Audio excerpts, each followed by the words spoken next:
মহাকাশে তোলা এই ছবি নিয়ে আইফোন এবং স্যামসাং ইউজার্সদের মাঝে ঝগড়া হচ্ছে কেন? নাসা রিসেন্টলি চাঁদে যাওয়ার জন্য যে আর্টিমিস 2 মিশন লঞ্চ করেছিল, সেখানে নাসা প্রথমবারের মতো নিজেদের অ্যাস্ট্রোনটদের সাথে ফোন নিয়ে যাওয়ার পারমিশন দিয়েছিল।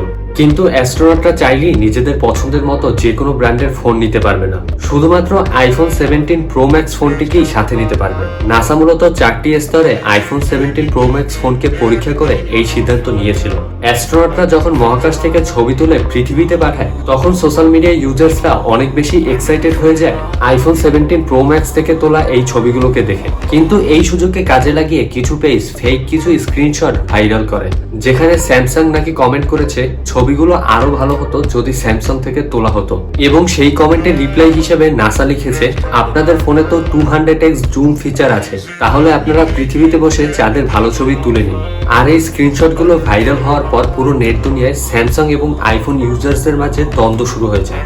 কমেন্টে জানান আপনি কোন ফোনটি বেশি পছন্দ করেন, স্যামসাং নাকি আইফোন।